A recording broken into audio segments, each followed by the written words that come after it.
Democrats. Today is Wednesday, April 26th, and it's time for the Chair's Daily Live. Happy Wednesday.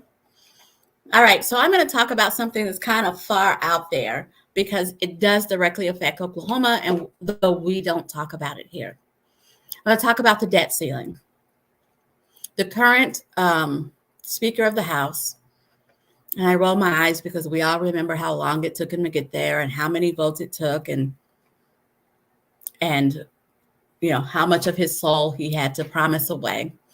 But the current Speaker of the House is playing chicken with the debt ceiling. Now, we hear that all the time, but it's more important at this time that we talk about it because he is acting like it's a game. I mean, one of his comments that I heard come out of his mouth on some show, you know, he wants people to be talking about it and speculating about it. And will he want? This is our financial obligations. We don't need to be joking about it. We don't need to be playing chicken. We don't need to be making it some kind of game. It is a real issue, and it is about the credit for the United States. And so that's where he is. He's making it like it's a game. He's gamifying our debt ceiling. Here's the thing. The debt ceiling conversations are about current obligations. They're about current obligations. It's like the United States saying, yeah, we ran up those bills. We're not going to pay them. We're just going to keep acting like nothing's happened. As a country, we can't do that. We shouldn't play like we're going to do it. We shouldn't joke about it. And so I feel like, and I'm doing this because I hope that I'm not the only one. I feel like I didn't start hearing about debt ceiling arguments and all of that kind of stuff until like the 90s.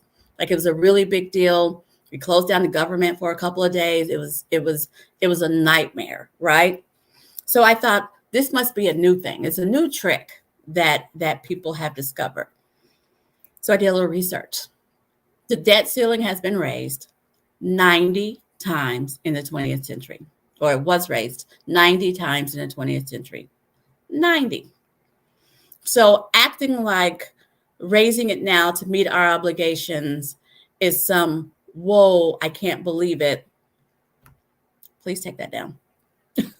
Some, whoa, I can't believe it thing is just theater. It's political theater, and we need to not go there. 90 times in the 20th century.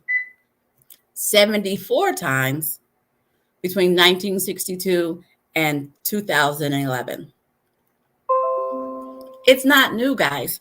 It was 4 times under Trump, allowing a run-up of $3 trillion in debt.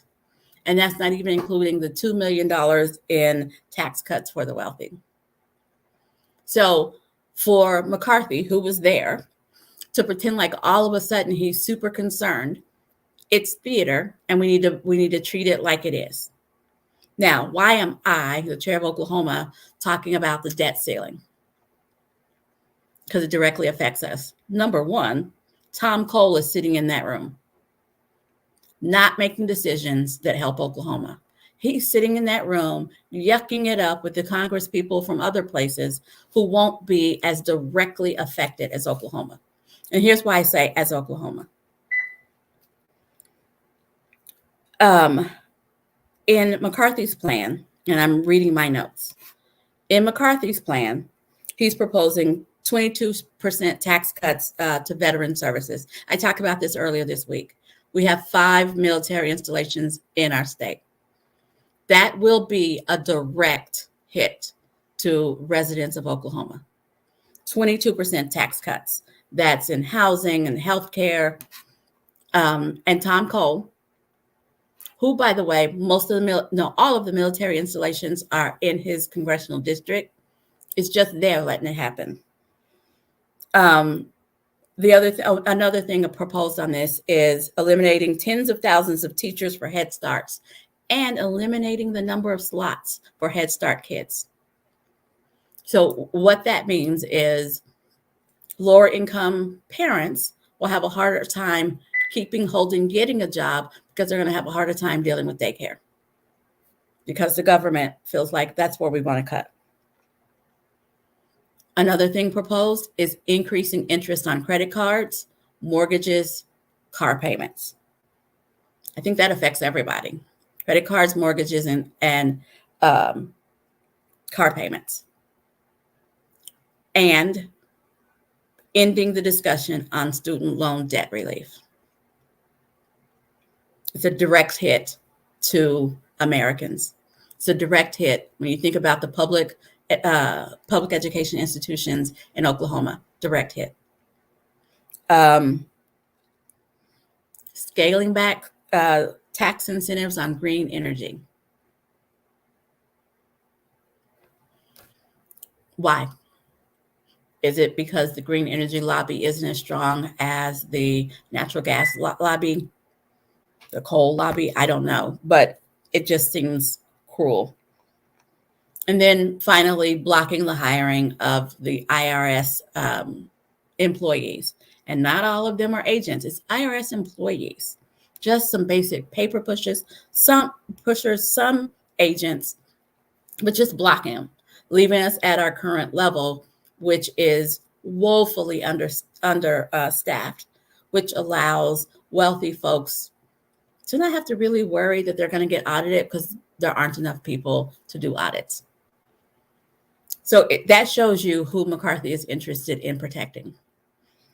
Let's reduce Head Start. Let's make car payments higher. Let's not even have a conversation about student loan debt relief. But let's make sure that the wealthy doesn't have to pay their fair share in taxes. Tells you who he's focused on. And let me remind you, Congressman Cole is in that room. I only picked the things that directly affect Oklahoma to put on my list to talk about today. The things that directly will have a negative impact on Oklahoma. Tom Cole is in that room. And they keep calling him the sensible one. Is he sensible because he won't pick the real fights? Is he sensible because he doesn't even participate in the conversation? Is he sensible because no one else is thinking about Oklahoma and he's not making them? We need to ask the question. Tom Cole, year after year, keeps getting elected. And year after year, he keeps forgetting that he works for Oklahoma. That's why I wanted to talk about it. This isn't some far off plan.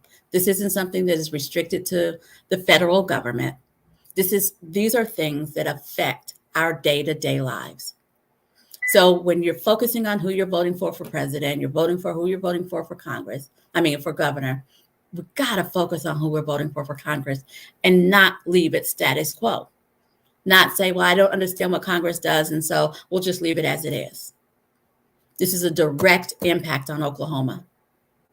And Tom Cole was on the ballot, and he got to stay in office, and he's sitting in the room while they're talking about cuts that will directly affect Oklahoma.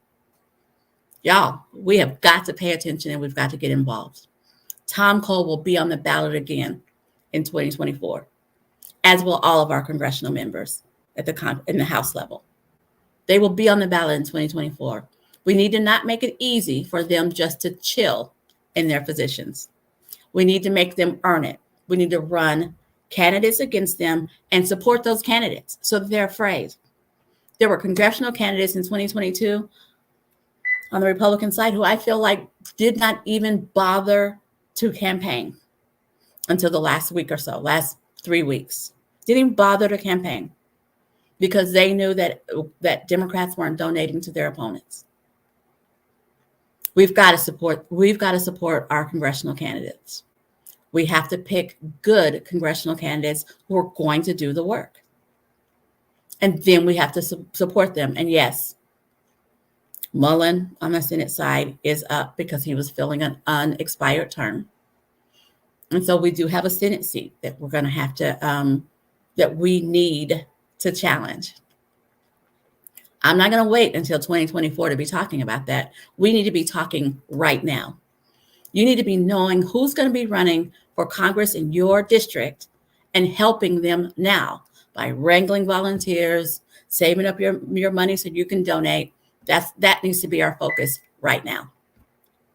You're going to hear me talking about this more and more as the summer comes, but this is just a teaser. Thanks for joining me, and I'll be back here tomorrow at 4:15.